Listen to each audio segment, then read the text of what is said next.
My name is Dele Agadumo. And, today's edition is a special one. It's the World Health Day special edition. And today we're discussing my health, my right to be transfused. And we have a guest in the studio from Orile Agege General Hospital. She is Dr. Adejoke Olatinwo, a consultant hematologist from Orile Agege General Hospital. And of course, we have the head of programs, LSBTS, Mr. Oluwole, Olatubi. Good evening to you both. Welcome to the show. You're welcome. Good evening. Thank you for having us.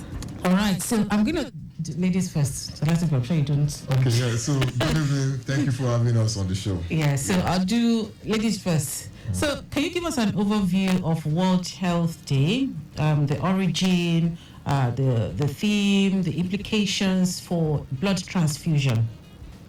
Okay, thank you for the question. World Health Day is actually celebrated every 7th of April all over the world, and it was actually because there is need to celebrate the anniversary of the founding of World Health Organization, WHO.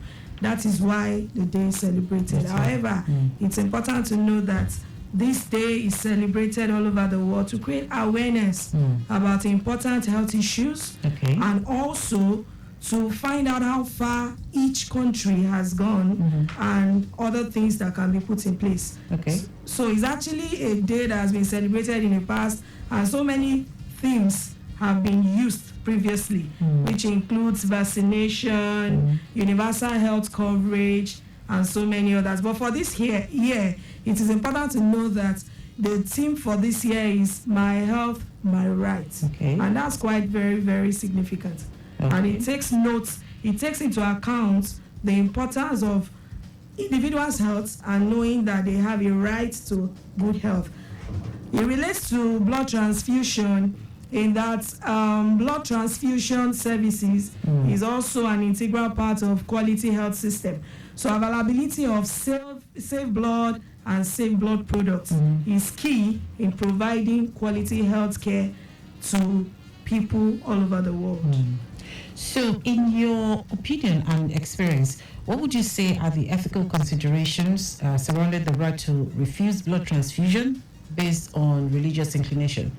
Well, there are actually quite a number of ethical considerations, and these are actually varied, some based on religious beliefs, and some also based on cultural beliefs, and so many other people too, based on their families, on the cultural taboos, and so many other things, so many reasons people have for refusal of blood, in fact. However, it's just an opportunity to encourage people that no matter what the beliefs have been over time, when blood transfusion is important, that is when it is offered. And people are encouraged to accept it. So, as a healthcare provider, how do you navigate conflicts between a patient's autonomy and the medical necessity of blood transfusion? Well, there needs to be a balance, because patients, like I mentioned earlier, they have their rights. They have right to treatments. They have rights to refusal of medical treatments, which includes blood transfusion. So we are not permitted in any way to infringe on individuals' rights. All we can do to maintain that balance, and one of the things we can do, is an open and honest communication. And that we do with the patient and also the relatives. We need to let them know the importance of blood transfusion, particularly as it relates to that clinical state at that time. You have to let them know why you want to offer the transfusion.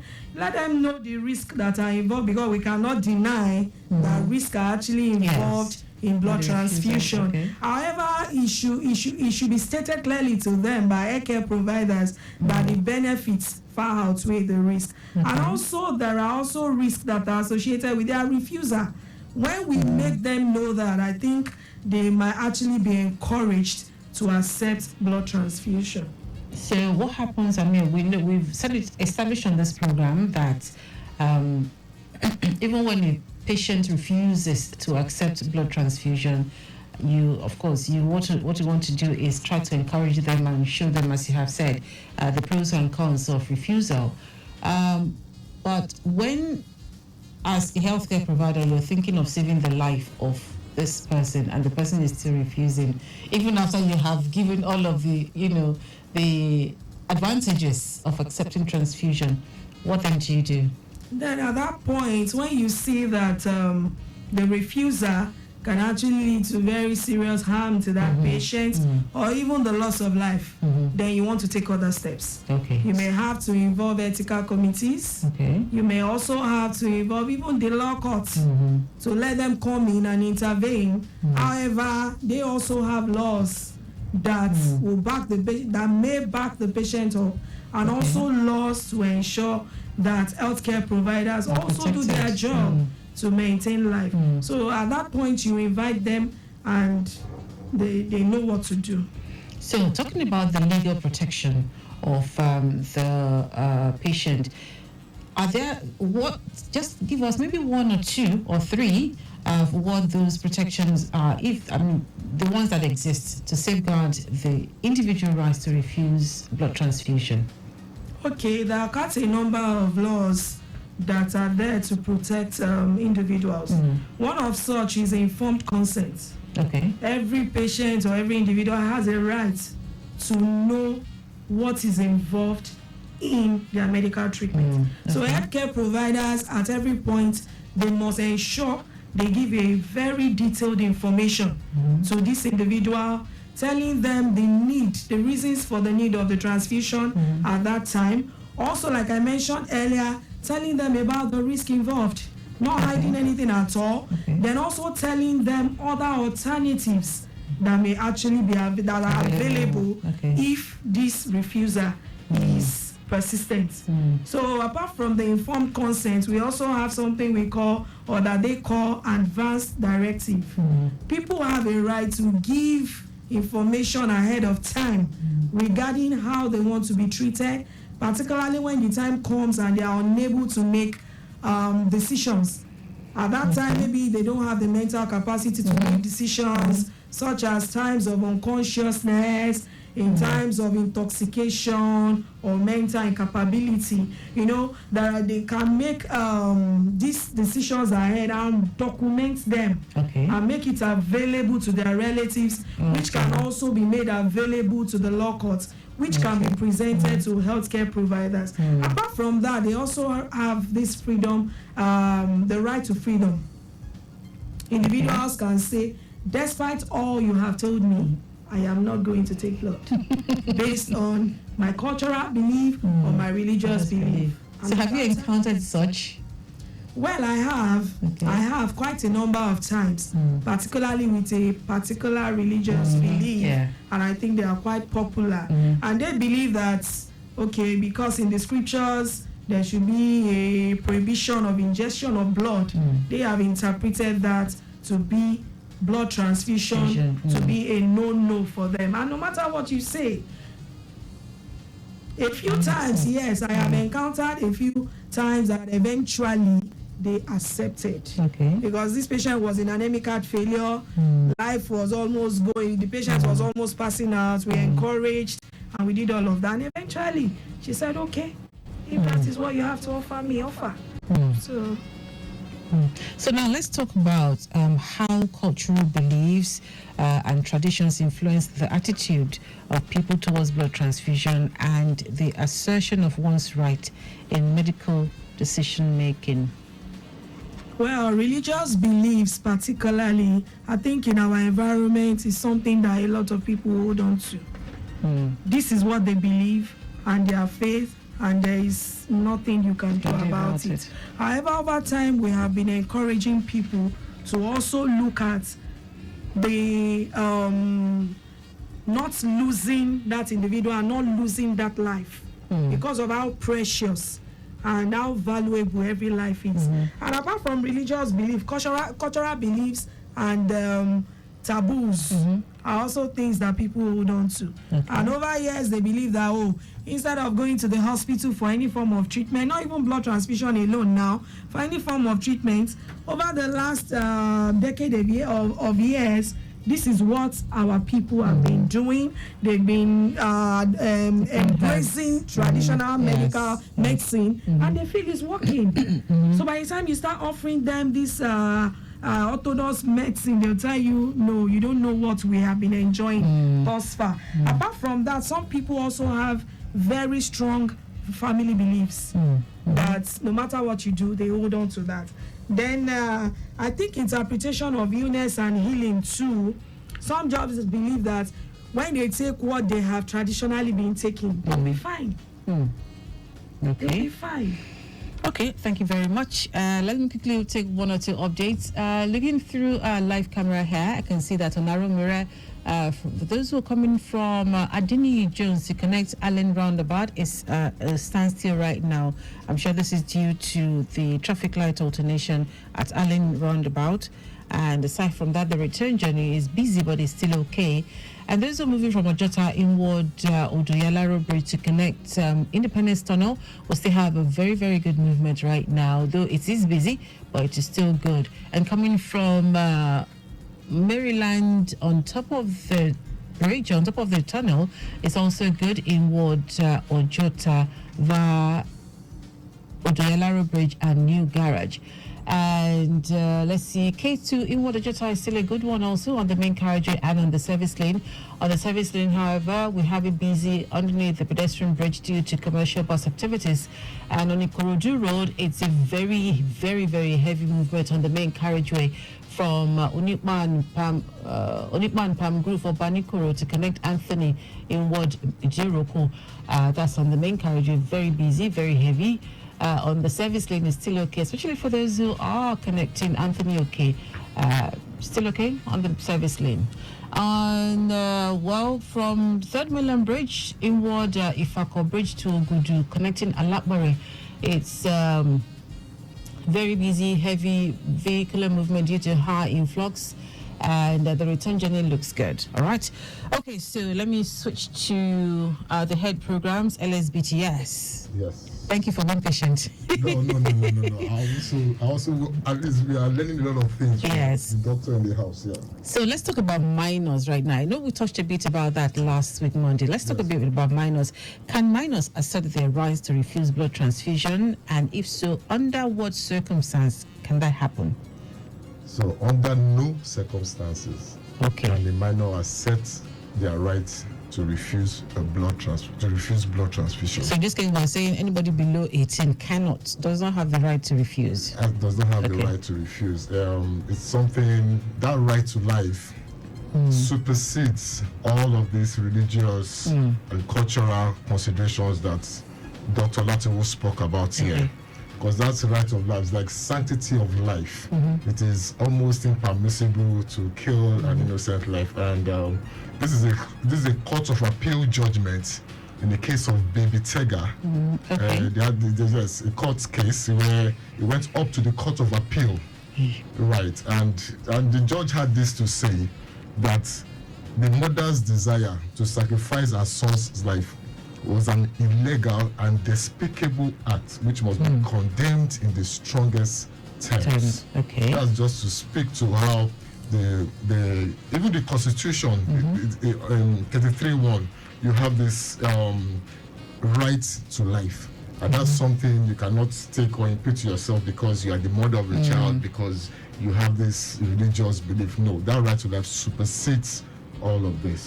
Thank you. Okay. So then, are there instances where a patient's right to refuse blood transfusion can be overridden by medical professionals or legal authorities? Yeah, if you recollect what the doctor said, she talked about it is to save the patient's life or prevent serious harm. So in emergency situations, for example, look at when we had the Okefaji building collapse, the train accident, collision. Under those kind of circumstances, they are doing what is in the best interest of the patient. So they are applying what we call the principle of beneficence. So you're looking at the patient that, okay, let's save this patient first. So in circumstances like that, you expect them to, because that's what they are trained to do, to save lives. And sometimes some patients might be their decision making, they lack the ability to make decisions, their decision-making capacity is impaired. So in circumstances like that. And you also remember she said something about getting legal authorization. That's what happened in the case of Baby Tega, where the hospital had to call the police, and the police had to go to the magistrate court to obtain legal authority to transfuse blood for Baby Tega. It's so funny that this child survived, and you are suing on behalf of a child that survived because it's so interesting. Because when I read the case, I was just laughing.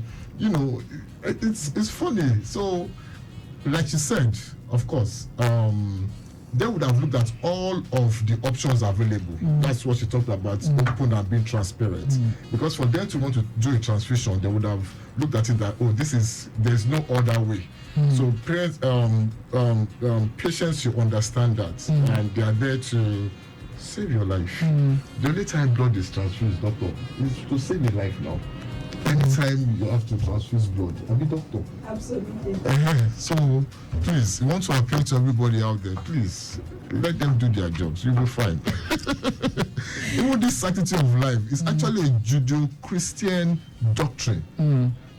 This sanctity of life, that you cannot, it is impermissible for you to deny somebody that it's under no circumstances. And that's why you have cases like abortion. That's why strong religious beliefs frown against abortion. That you can't take that life because Yes. So for some individuals who we've talked about basically everything, but she also mentioned something about some individuals due to probably mental instability or impairment, they're not able to make that decision at that point in time, and there's no other person to make that. So to make that decision on their under behalf. these circumstances, Yes. They don't need the patient's consent to transfuse, because they are going there for the benefit. Whatever they do is for the benefit of the patient. Remember, it's not for them. Okay. So we also mentioned something about the fact that sometimes transfusion could have an adverse effect on the patient, which is a rare occasion. But if in a situation where someone who doesn't have the mental capability to take that decision to be transfused and cannot also refuse transfusion, what happens if the person is transfused and it has an adverse effect? Okay. How is that handled? Okay, let doctor explain. Okay. Let doctor comment. Well, for that case, it depends on the adverse effects that the patient actually manifests. You know, like you said, they are rare, and some of them are actually mild, while some are quite life-threatening. Okay. So depending on the adverse effect that is manifested, there are different ways that we handle that. Okay. If they are mild, we know what to do. If it's moderate, we know what to do. And in cases of life-threatening complications of blood transfusion, we also invite other specialties like the internist, the anesthetist, and all of that. They might need to take the patient to ICU, and they help in such situation. So there is none of those adverse effects actually that we do not know what to do. Okay, so I'm going to ask you briefly. Tell us a bit about what your job, profession entails as a hematologist. Well, I'm a consultant hematologist. Basically, I deal with blood and blood-related issues. Hematology. Heme is blood. Hematology is study. As in hemoglobin. Yeah. All right. So everything blood and blood issues, that is what we are known for. Okay. So we are also the ones in charge of blood transfusion services. Okay. As we work with other healthcare providers, we cannot do it alone. Then aside that, we also treat hematological related conditions. We are the ones in charge of taking care of hemoglobinopathies, sickle cell disease, sickle cell disorders, thalassemia.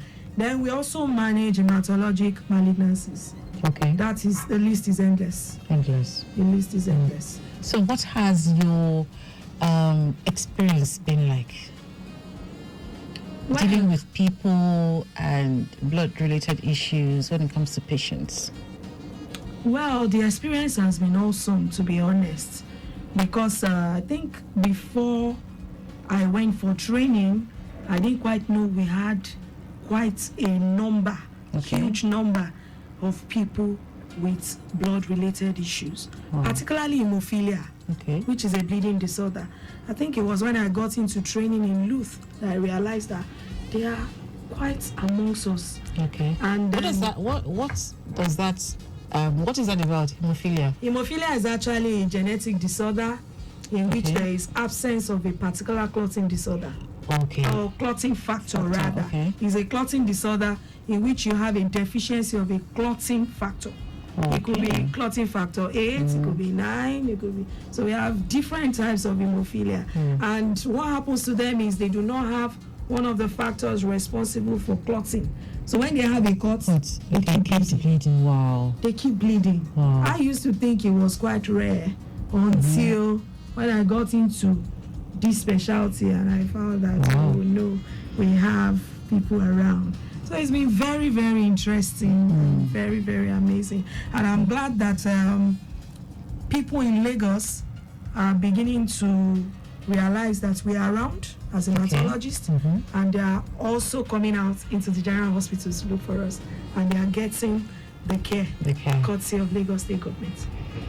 Thank you very much. It's good to know. I needed to ask, so because this program also affords us the opportunity to learn new things every day and ask questions and get those questions answered. So thank you very, very much. Before we go, let me quickly take this update. It's an incident report on Marine Bridge Loop from Marine Beach ascending to tower up outward Apapa. It's a minor one. A loaded tanker with PMS has a shaft problem. And so the tanker has been managed to a side of the road, leaving one lane for vehicular movement outward at Papa. So it's still on the road, but other parts of the metropolis still looks okay. Very busy, but it's still okay. Well, a lot of people have closed from work, so they're most likely on their way home. So that's why the roads are busy. At intersections and junctions, you need to slow down a bit due to traffic light alternation. All right, Mr. Olatubi, any final? Yeah, this is April.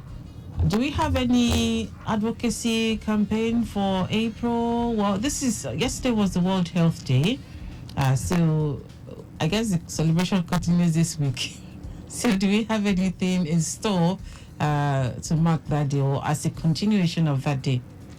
So historically, periods around the fast, that's the Christian and Muslim fast, have always slowed down voluntary blood donation. So hopefully, I think everything is ended this week. Yes. So hopefully from next week, we should be back on the block, collecting, sourcing for voluntary blood donors. Okay. Yeah. No problem. Thank you very, very much. Before we go, for those of you who'd like to contact LSBTS, go to their Facebook page. It's Lagos Blood Transfusion. Again, Lagos Blood Transfusion. And on Instagram is Lagos State Blood Transfusion. On X is Lagos BTS. And the telephone number is 0806 9207914. Again, 0806 9207914. So you may not call, you can just send a message, because everybody will be busy. So you can just send a message and you get a response from the person in charge. Thank you very, very much. Dr. Adejoke Olatinwo. Thank you so much. Thank you. And also to the head programs, LSBTS, Mr. Oluwole Olatubi, thank you very much again for being on the program. Thank you for having us, ma'am. All right, then. All right, that's our package on the program, Save Blood Arena today. And we have been talking World Health Day, a special edition, My Health, My Right to be Transfused. And I hope you've been able to pick one or two information from everything we've talked about today. The program continues next week, Monday, this same station at 4:30 p.m. Big thanks goes to the Executive Secretary, Dr. Boduri Oshikumaya, and also not forgetting Victor Terry, Executive Producer, Tayo Akole. This program has been brought to you courtesy Lagos State Blood Transfusion Services. My name is Dele Agadumo.